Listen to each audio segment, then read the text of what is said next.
What's shaking? It's Bacon, and once again we are talking about the weapon changes that will be coming our way to Destiny in update 2.0. And in the last episode, part 1, we talked about auto rifles and how they were being augmented differently. In this video, we're going to be talking about all the gun archetypes, every single type of gun other than the auto rifles, which we've already covered. Now, first off, we're going to be dealing with pulse rifles. And what they said with pulse rifles is they wanted to keep a feeling of strength to it, just a nice flow. And that's what they generally want to maintain with all the weapons, a beautiful flow, and not to take away from that, but to alter the capabilities and the stats of them. So pulse rifles, they want it to be optimal at medium range, and it can kind of dabble in close and kind of dabble in medium to long range. They don't want it to be a long range weapon. They don't want it to be a close quarters weapon. It should be centered around medium range, but be able to leave a little bit out of its comfort zone.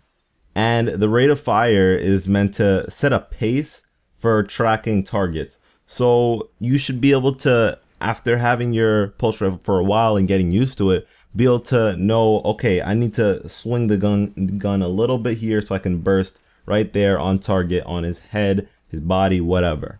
And they want it to be not the only competitive option for PvP, because a lot of people have been using pulse rifles, because ever since the latest weapon patch before this, pulse rifles got a nice little buff because they were kind of underrated, but it kind of boosted them a little bit too high for Bungie's liking now. That's why Red Death is the second most used, and they want to make it a little bit more viable in PvE. I don't think that it really needed that. I like pulse rifles all around, so I mean, it's not bad. So they decided to reduce the base damage of the medium rate of fire by around 2.5%. And in PvP, your burst to kill with all precision hits will be 2 or 3, depending on the victim's armor stat, which is kind of weird to me, because does that mean that I will have a harder time killing a Titan than I will a Warlock with these things? How big is the factor of that? One more burst? Interesting. So say with the Messenger, I want to see how this thing is after this patch, because I love my Messenger, and I want to know how deadly that burst will be. And there'll be a small reduction in the base stability.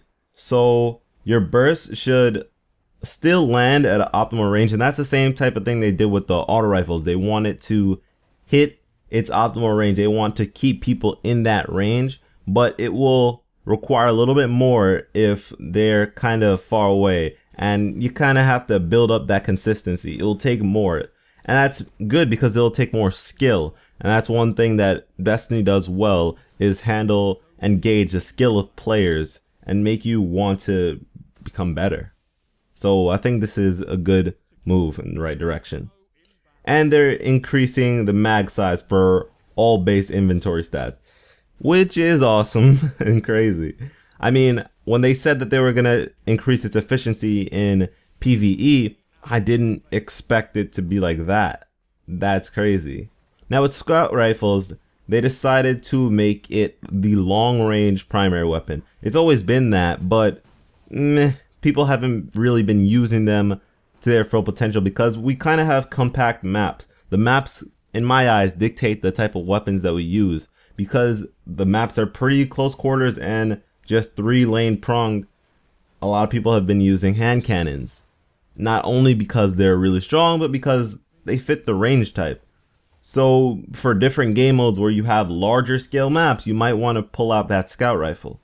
So they want it to be the best primary for long range engagements, and they want it to perform at its top when you're landing precision shots. I didn't see how that was really a big focus, because all weapons should be like that, but I guess they want it to be even more emphasized. So I think the damage between the two will be very different, and the rate of fire will make it so that your weapon, your scout rifle, won't be as good in close quarters as other weapons. Same for the optics. The optics will have like a scope rather than, you know, a little red dot sight. So they're increasing the base damage for medium to high rate of fire scout rifles.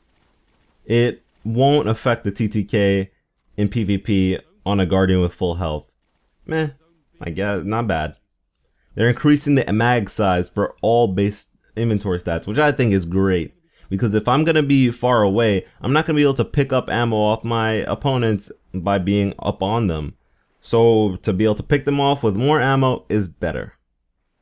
And they're reducing final accuracy when firing from the hip. So you're not going to be able to hip fire as well. Which makes sense because it's a long range weapon. It's not like I can just quick scope with it. You want to keep your enemy at a distance. Make it so that it's harder for them to land shots on you, because not a lot of people use scout rifles. So if you're using a scout rifle, you want it to be that, okay, I'll be able to take him out without him taking me out.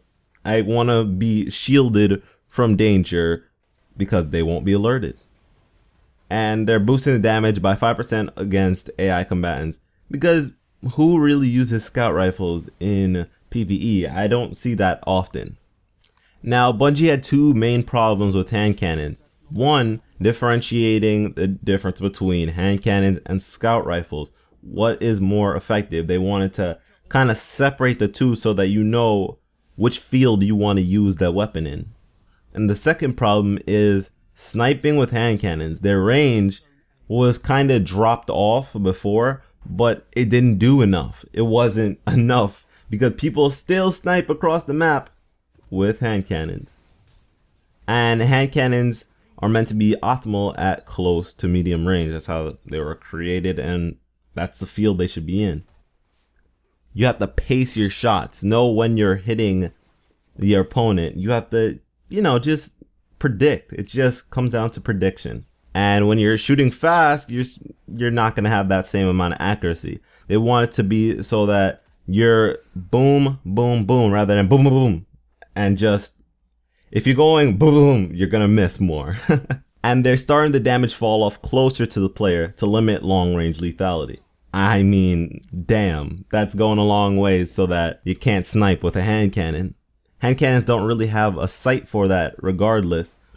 I haven't really seen a hand cannon with a scope, have you? And they're doing a small reduction in the ADS accuracy, making it even harder to go long range. So essentially, you're just not going to want to shoot long range with these things.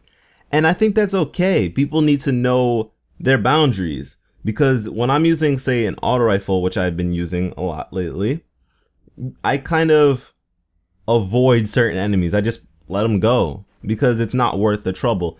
And I'm more likely to die because I'm using an auto rifle. And they're reducing the final accuracy when firing from the hip, same as scout rifles, which I was kind of surprised by because I like to hip fire with hand cannons, and the fact that shooting fast is gonna be bad and shooting from the hip is gonna be bad. Hand cannons kind of got it rough with this one. I hope it's not just because of the exotics, because I don't really use, or I don't see a lot of people using hand cannons that are legendary in the Crucible. So this is kind of a big amount of things on top of them that are just negative. They're also reducing the mag size for all base inventory stats. So that's how they're separating the two, hand cannons and scout rifles. Scout rifles, long range, more ammo. Hand cannons, close to medium range, less ammo. But damn, come on, hand cannons are just getting whipped here. They're reducing the base optics, so it's going to be more wide rather than deep. You're not going to see further with it. It's not glasses. It's just, a wider view. Which, okay, that makes sense. That's okay. That's not negative at all. It's actually good in my eyes. I think that's how a hand cannon should operate anyways. Now, shotguns. Oh dear. Now, shotguns were a hard thing for them to deal with because they already messed with the stats and stuff. It's just that certain roles became disgusting. My boy Venuity uses Fellwinter non-stop. It's it's a hindrance. Fellwinter's Lie is a nasty, nasty gun. Not only because it's so powerful, but because you kind of rely on it. You don't want to switch it out. When something new rolls around, you're just like, but I have Fellwinter. Why would I do that? So they're trying to mess with the perks rather than the stats, which is intriguing to me. This is a crazy change. Now they want them to operate how they've been operating. They think they work well. It's just the perks that are messed up. So they're good. Shotgun perks that enhance lethality at range should be less effective when combined with high initial range stats. So they're reducing shot package accuracy buff by 30%. That is big. And then rangefinder will add only 5% base range increase when you're ADS. That was 20%. That's a big cut. They're also reducing the precision damage multiplier on shotguns by 10%. And they're reducing the damage against AI combatants by 10%. That's because they gave the shotgun a huge buff against AIs in PvE. So now it's kind of lessened a little bit, so it's not your only secondary. Because nobody was using it, now everybody's using it. You see, there needs to be a balance between it. But god damn, I thought the handcannons had it rough. Shotguns don't really have it per se rough, but shotguns with good perks have it rough now. 5% in comparison to its old 20%? Jeez. That's dirty. That's really dirty. Now off to fusion rifles. And PvE isn't the only case in which shotguns are the most used option. Fusion rifles are not in high demand in comparison to shotguns in PvP.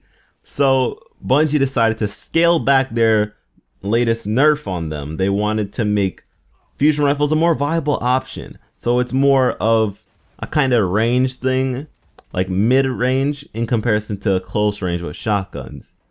I have not touched a fusion rifle in so long. I couldn't even tell you when the last time I had a fusion rifle in my hand.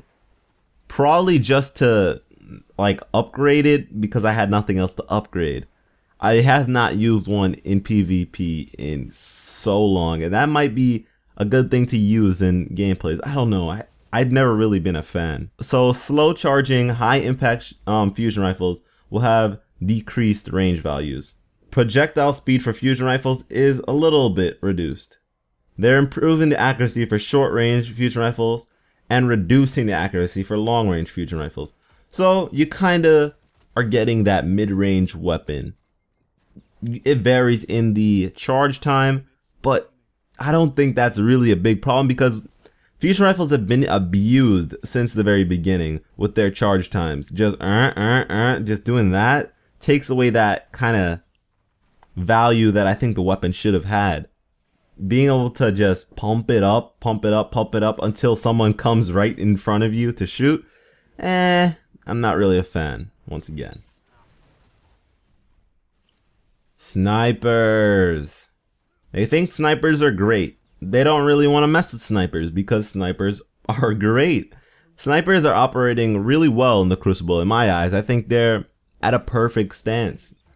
The only thing, the bad seed that has rooted itself into the meta is Final Round. Once again, my boy Venuity made a video on this. If you aren't familiar with what Final Round does, then watch that. I'll leave a link. Now, Final Round is disgusting. They want to change Final Round so that it's not just an immediate hit kill on body shots, which was horrible. And guess what? They're making the perk horrible. I didn't see this coming, honestly, because I didn't expect the perk to just become dookie. They're making it so that precision shots are more damage and body shots don't trigger the perk. I mean, with a sniper rifle, a precision shot, a headshot is a kill regardless, so why do I need more damage? I guess that's for PvE now. Jeez, Final Round is garbage. I mean, it kind of had it coming because it was too godly, so now it's just gonna be dookie. Meh. And lastly, we have rocket launchers, which isn't a big focus to them. It's not really that big of a problem, just like sniper rifles. There's only a few things that they wanted to adjust. So They think that rocket launchers are meant to just be boom machines. They want them to just blow shit up and just destroy everything, wreak havoc. That's the whole point of it, to just build up crazy insanity. And that's what they're continuing to allow them to do. So they're adding a slight increase to the base blast radius. So the explosion is a little bit bigger, so you'll be able to pull off those double kills, triple kills, multi-kills in quick succession, which is crazy. I like rocket launchers. I use machine guns a little bit more just because I like to continue my kill streaks, but rocket launchers are just mayhem. That gives you that big multi-kill. I mean, when you're facing off against everyone else who has the same type of heavy, it may not be that, but hell, it's a lot of fun. But not only are they doing that, but they're reducing the proximity detonation of grenades and horseshoes, which is a perk on a lot of rocket launchers, including Truth. And what it does is it blows up early. It blows up early on proximity to targets. So if it's coming towards you, it's gonna blow up before you even have the chance to run away. And they think this is a little bit OP because people with high agility stats aren't even able to dodge it. They're not even able to get out of the way, which is a frustration of mine when sometimes I feel like, damn, I got away from it, but hell no, I didn't. But it's getting reduced. So yeah. And absolutely no changes with machine guns, which I think is fine because machine guns are fine in my eyes. Thank you guys for watching. This has been a lot to cover. And we also have part 3 coming up with all the exotic changes, so look out for that. But I will be putting timestamps in the description, so if you're referring to this somewhere in the future, including myself, then you'll be able to pick out the certain things that you want to see. Say pulse rifles, say scout rifles, whatever. This is kind of something for us to reference in the future rather than digging on the page for information. I'll be able to look at it from a video, which I need because I've been looking for certain things on Destiny that I saw a long time ago and just cannot find it for some reason. So I want to be that guy, I guess. And with that, I hope you guys will like, subscribe, all that jazz, and I will catch you in the next one.